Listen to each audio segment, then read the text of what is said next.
코로나19 백신 개발이 늦어질 경우 사회적 거리 두기를 2022년까지 계속해야 할 수도 있다는 전망이 나왔습니다.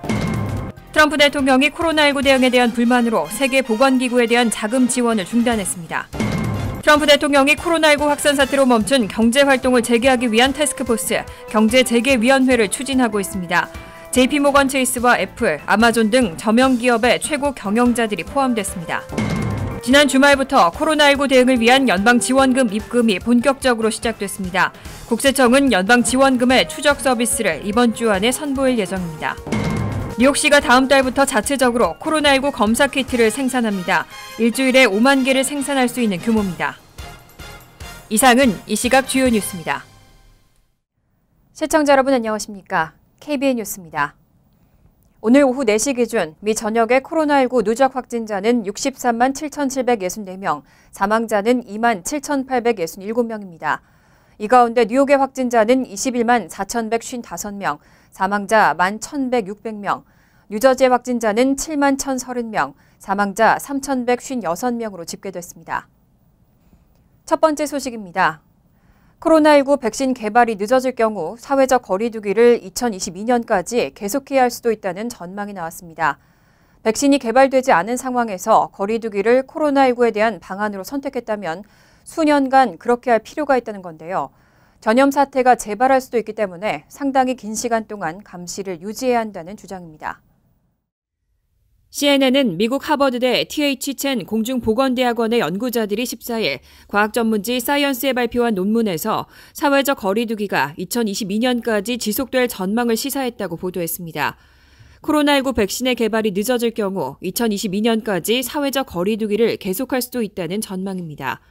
논문은 코로나19 치료 능력이 상당히 증가하거나 치료제 또는 백신이 이용 가능해지지 않을 경우 간헐적인 거리 두기가 2022년까지 요구될 수도 있다고 지적했습니다. 또 코로나19가 분명히 제거되는 경우에도 전염 사태가 2024년까지 재발할 수도 있기 때문에 감시를 유지해야 한다고 강조했습니다. 논문의 주 저자인 마크 립시치 교수는 만약 간헐적 거리 두기를 코로나19에 대한 방안으로 선택했다면 수년간 그렇게 할 필요가 있을 것이라며 분명 아주 긴 기간이 될 것이라고 밝혔습니다. 또 아무리 간헐적이라고 하더라도 이처럼 장기간에 걸친 사회적 거리 두기가 심대하게 부정적인 경제적, 사회적, 교육적 결과를 초래하게 될 것이라며 우려했습니다. 트럼프 대통령이 코로나19 대응에 대한 불만으로 세계보건기구에 대한 자금 지원을 중단했습니다. 그동안 코로나19 사태를 잘못 대응하고 은폐하는 데 있어 WHO의 역할을 검토하겠다면서 그동안은 자금을 지원하지 않겠다고 밝혔습니다. 또 중국 편향적이라고 비판했습니다. CNN 보도에 따르면 트럼프 대통령은 14일 백악관 로즈가든에서 가진 기자회견에서 코로나19 사태를 심각하게 잘못 대응하고 은폐하는 데 있어 WHO의 역할을 검토할 것이라면서 이 검토 과정이 진행되는 동안 WHO에 대한 미국의 자금 지원을 중단하겠다고 밝혔습니다. 트럼프 대통령에 따르면 미국은 WHO에 연간 4억에서 5억 달러를 지원하고 있습니다. 트럼프 대통령은 중국이 미국보다 훨씬 적은 돈을 지원하는데도 불구하고 WHO가 중국 편향적이라고 여러 차례 비난해왔습니다. 지난 7일에는 코로나19 팬데믹에 대한 WHO의 책임론을 주장하며 지원을 보류할 수 있다고 주장한 바 있습니다. 이에 8일 테워드로스 아드하놈 거브러여수스 사무총장은 코로나19를 정치화하지 말라고 맞대응했습니다. 그러자 같은 날 트럼프 대통령은 WHO 사무총장이 정치를 언급하다니 믿을 수 없다며 미국은 WHO에 4억 5천만 달러를 쓰고 중국은 4,200만 달러를 쓰는데 모든 것이 중국 방식으로 돌아가는 것 같다고 지적했습니다. 이어 그것은 옳지 않고 공평하지 않다며 비판했습니다. 트럼프 대통령이 코로나19 확산 사태로 멈춘 경제활동을 재개하기 위해서 태스크포스를 추진하고 있습니다. 어제 기자회견에서 경제재개위원회 참여 인사들의 명단을 발표했는데요.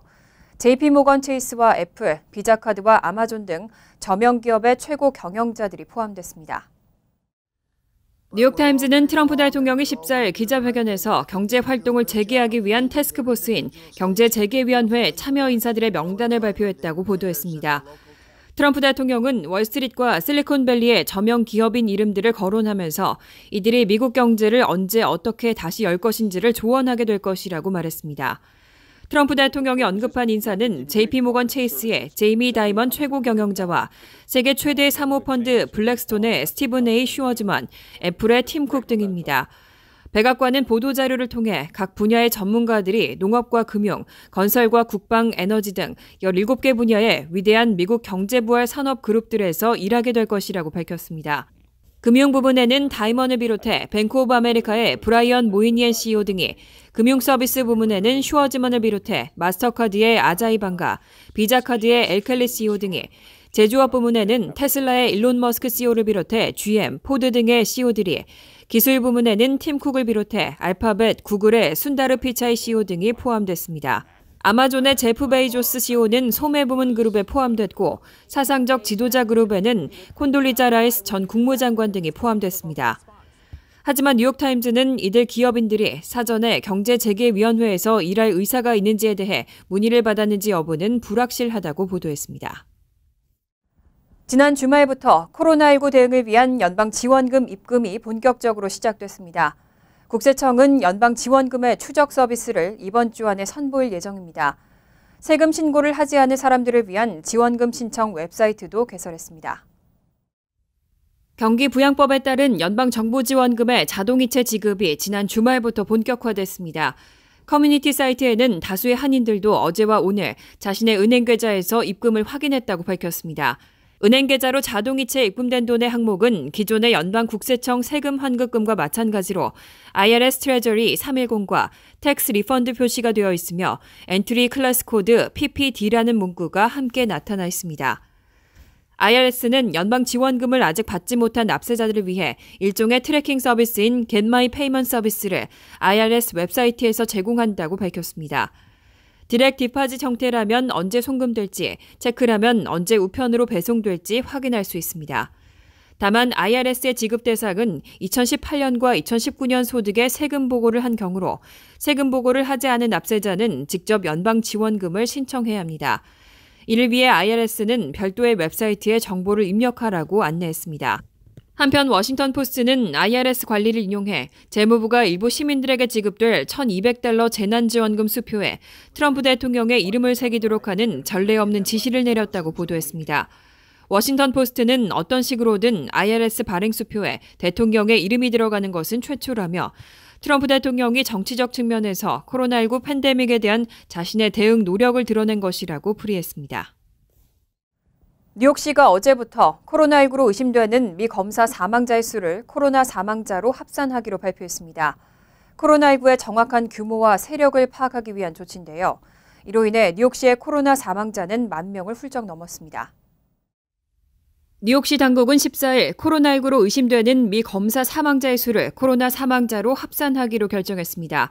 당국은 검사를 받지 않았지만 의사들이 사망 진단서에 사인을 코로나19로 기재할 만큼 확진을 가졌던 사망자가 3,778명이라며 실험실에서 검체 테스트 결과 코로나19로 확인된 사망자는 6,589명이라고 밝혔습니다.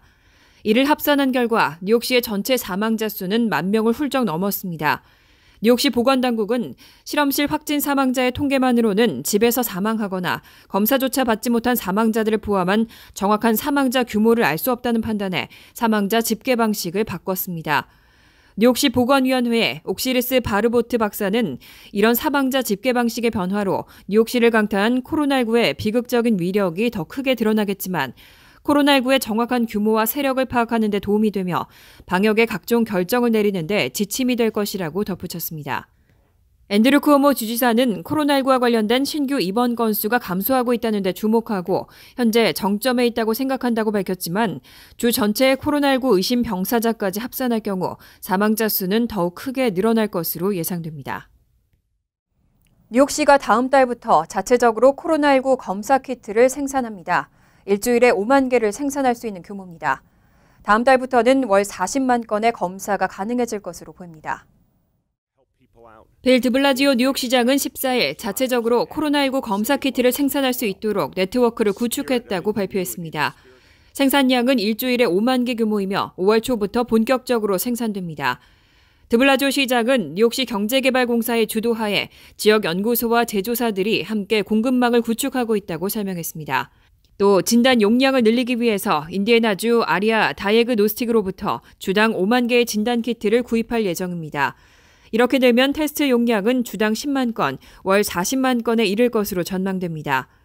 뉴욕주와 시정부는 경제 및 사회 재개를 위한 필수 조건으로 대용량 진단검사를 강조한 바 있습니다. 진단검사는 바이러스의 전반적인 확산을 확인하고 감염자를 비감염자와 분리시켜 더 이상의 확산을 막는 데 필수적입니다. 한편 뉴욕시는 부족한 의료 장비와 개인 보호 장비의 공급도 확대하고 있습니다. 현재 N95 마스크와 의료용 장갑의 경우는 비축량에 여유가 있지만 페이스실드와 수술용 가운의 공급이 부족한 것으로 알려졌습니다. 드블라조 시장은 브루클린 지역 공장들을 가동해서 제작을 늘리고 있다며 4월 24일까지 페이스실드의 생산을 2배 가까이 늘리고 이후 주당 60만 개까지 늘리겠다고 밝혔습니다. 또 수술용 가운도 현재 주당 3만 개에서 주당 25만 개까지 확대할 것으로 예상됩니다. 코로나19 사태에도 불구하고 한국에서는 15일 총선을 치렀습니다. 외신들이 큰 관심을 나타냈는데요. 대선 일정을 뒤집은 미국과 비교하면서 방역 조치 때문에 시간이 걸리지만 큰 혼란 없이 진행됐다고 보도했습니다. AP통신은 서울발 기사에서 한국이 예정대로 4.15 총선을 치르고 있다면서 코로나19 확산으로 대선 일정이 뒤집혀버린 미국과 대조된다고 지적했습니다. 통신은 한국 정부가 총선을 치르기 위해 도입한 각종 코로나19 방역 조치들과 자가 격리자들의 투표 방법 등을 소개했습니다. 또 코로나19로 대중 집회가 열리지 못했지만 인터넷상에서는 뜨거운 토론이 벌어졌다고 전했습니다. AP통신은 총선에서 집권당이 승리할 경우 문재인 대통령이 핵심적인 국내 및 외교 정책들에 대한 추진력을 얻게 될 것으로 전망했습니다. 한편 BBC도 서울발 기사에서 총선이 치러지기 전에는 코로나19로 인한 혼란을 우려하는 목소리가 제기됐지만 총선 현장을 기자가 직접 둘러본 결과 차분하게 투표가 진행되고 있다고 전했습니다. BBC는 투표소에서의 방역 조치 때문에 시간이 걸리기는 하지만 대부분의 유권자들은 민주주의를 위해서 기다리는 것을 기쁘게 여기는 것처럼 보인다고 전하기도 했습니다. 또 사전투표에서도 유권자의 26%에 달하는 1,100만 명 이상이 참가해 사전투표율로는 역대 최고를 기록했다면서 약 6만 명에 달하는 전국의 자가 격리자들도 엄격한 방역 조치들 덕분에 투표를 할 수 있게 됐다고 보도했습니다. 또 한국이 이번 팬데믹 동안 무엇이 가능한지를 다시 한번 입증하려 하고 있다고 전했습니다. 트럼프 대통령은 코로나19 확산 사태를 저지할 수 있는 게임 체인저로 말라리아 치료제인 하이드록시클로로퀸을 언급해왔습니다. 그런데 코로나19 환자 치료에 이 하이드록시클로로퀸이 큰 효과가 없다는 연구 논문이 발표됐습니다. 복용자와 미복용자 간의 사망률이나 치료율에 큰 변화가 없었다는 내용입니다. CNN에 따르면 필라델피아 소재 아동병원의 감염병 전문가인 폴 오핏 박사는 14일 논문 사전 공개 사이트에 올린 논문에서 코로나19 환자들에게 하이드록시클로로퀸을 투여한 결과 분명한 치료 증거가 없었다고 밝혔습니다. 특히 심장 합병증과도 연관성이 있었다고 지적했지만 해당 논문은 아직 학계의 검증을 받지 않은 상태입니다. 오핏 박사는 논문에서 하이드록시클로로퀸을 투여받은 84명의 환자 중 20.2%는 병세가 악화돼 집중 치료실에 들어가거나 수일 내 사망했다고 밝혔습니다. 한편 하이드록시클로로퀸을 투여받지 않은 97명의 환자 중 집중 치료실에 들어가거나 사망한 사람은 22.1%였습니다. 결과를 볼 때 하이드록시클로로퀸 투여 여부가 환자의 병세에 큰 변화를 가져오지 않았다는 주장입니다.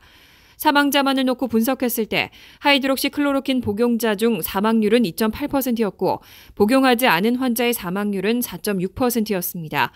하지만 CNN은 이것이 통계학적으로 큰 차이는 아니라고 지적했습니다. 코로나19 확산으로 올해 전문직 취업비자 신청 처리가 지연될 것으로 보입니다. 연방이민서비스국이 지난 1일부터 비자 접수를 시작했지만 아직 데이터 입력 작업에 착수하지 않았다고 밝혔습니다. 다음 달 1일에야 데이터 입력과 접수증 발급이 시작될 전망입니다. 연방이민서비스국은 13일 2021 회계연도 쿼타 적용을 받는 H-1B 비자 신청자의 데이터 입력과 접수증 발급이 빨라야 5월 1일부터 시작될 것이라고 밝혔습니다. 연방이민서비스국은 지난 1일부터 H-1B 비자 접수를 시작했지만 코로나19로 인해 데이터 입력 작업에 착수하지 않았다며 이를게야 작업을 할 수 있다는 입장입니다. 이민서비스국은 신청서가 서비스 센터에 도착한 순서대로 데이터 입력 작업을 진행할 계획입니다. 데이터 입력 작업이 지연되면서 심사도 늦어질 것으로 우려되고 있습니다. 연방이민서비스국은 지난 3월 고용주로부터 사전 등록을 받은 후 추첨을 실시하고 당첨된 업주로부터 H-1B 신청을 받고 있습니다. 당첨 통보를 받은 업주들은 통지서에 명시된 기간에 신청을 할 수 있는데 이 기간을 지키지 않는 경우에는 기각 처리될 수도 있습니다. 한편 이민서비스국은 업무 처리의 효율성을 높이기 위해 신청서를 버몬트 서비스 센터와 캘리포니아, 네브라스카, 텍사스 서비스 센터에 균등하게 분배한다는 계획입니다. 하지만 신청자는 반드시 통지서에 쓰여진 서비스 센터에 신청을 해야 합니다. 만약 신청자가 다른 서비스 센터로 이관됐을 경우에는 이민서비스국이 신청자에게 통보를 하게 되고 통보서를 받으면 보충 서류 등 추가 서류는 이관된 서비스 센터로 보내야 합니다.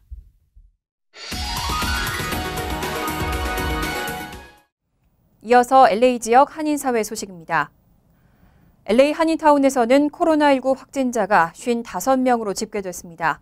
한인 거주 지역에서도 확진자가 계속 증가하고 있습니다. LA 카운티 보건국에 따르면 LA 카운티 내 확진자는 55명으로 나타났으며 이외에 한인 거주 지역에서 확인된 확진자는 수백 명에 달합니다. 카운티에서는 가장 많은 확진자가 발생한 지역은 한인들이 많이 거주하는 글렌데일로 확진자는 269명으로 확인됐습니다. 이외에 한인 거주 지역별 확진자는 멜로즈 지역이 210명, 토렌스 153명, 벌뱅크가 108명, 다우니 지역은 106명으로 조사됐습니다. 오렌지 카운티에서는 24명의 확진자가 추가 발생해 총 확진자는 1,299명으로 확인됐고 사망자는 19명을 유지했습니다.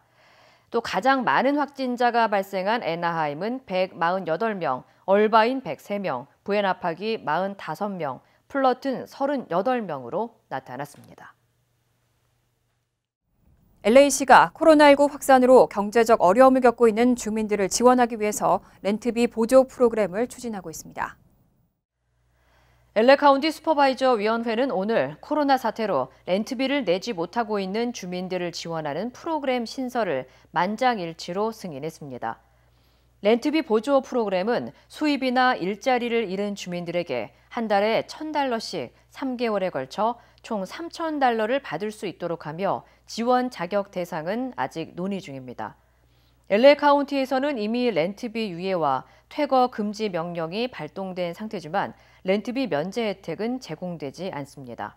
한편 전국 다가구 주택위원회에 따르면 4월 들어 미 세입자 가운데 약 31%가 코로나19로 렌트비를 내지 못한 것으로 나타났습니다. 간추린 소식입니다. 코로나19 확산 사태에 대응하기 위한 경기부양 패키지 지원법이 시행되고 있는 가운데 영어 구사와 인터넷 사용이 어려운 한인들을 위해 뉴욕 한인봉사센터와 민권센터가 힘을 합쳤습니다. 14일 두 단체는 뉴욕주 실업수당 신청과 페이체크 보호 프로그램, 재난지원대출 신청에 대한 상담과 지원서 작성 도움 서비스를 전화와 화상 채팅으로 제공하는 공동신청 지원 프로젝트를 실시한다고 밝혔습니다. 지원 서비스는 매주 평일 오전 9시부터 오후 5시까지 사전 예약제로 진행됩니다. 재무부와 유나이티드, 델타, 아메리칸, 사우스웨스트, 젯블루 등 미국 내 대형 항공사 12개 중 10개 항공사가 경영 위기 극복을 위한 지원 조건에 합의했습니다. 지원을 받되 30%는 추후 상환하고 주식의 일부를 재무부에 매각하는 조건입니다. 아메리칸 에어라인은 가장 많은 $58억 달러의 지원을 받을 것으로 예상되고 델타 항공은 10년 만기 저리 대출 $16억 달러를 포함해 총 $54억 달러를 지원받을 전망입니다. 필머피 뉴저지 주지사는 14일 인터넷과 전화 서비스 가입자들이 요금을 체납하더라도 통신회사들이 서비스를 중단 축소하거나 서비스의 질을 떨어뜨리거나 연체료를 부과하지 못하도록 하는 내용의 행정명령을 발표했습니다. 또 통신회사들이 지난 3월 16일 이후에 요금 체납을 이유로 서비스를 중단한 가입자에게는 즉각 서비스를 재개해주도록 명령했습니다. 이번 행정명령은 주정부가 코로나19 공공의료 위기 상황의 종료를 선언하면 그 30일 이후까지 효력이 지속됩니다. 미슐랭 가이드가 선정한 한식당 중 한 곳인 맨하탄의 제주 누들바가 개고기 식용을 중단하라는 아시안 혐오범죄 낙서 테러를 당했습니다. 제주 누들바 인스타그램에 따르면 지난 10일 누군가 가게 앞 출입문에 검정색 스프레이로 개고기 식용을 중단하라는 아시안 혐오 글귀를 영문으로 남겼습니다. 제주 누들바는 코로나19로 인해 지난달부터 가게 문을 닫은 가운데 낙서 테러 피해를 당했습니다. 업주는 아시안 혐오 범죄를 멈춰달라고 호소했습니다. 환율과 증권 소식입니다.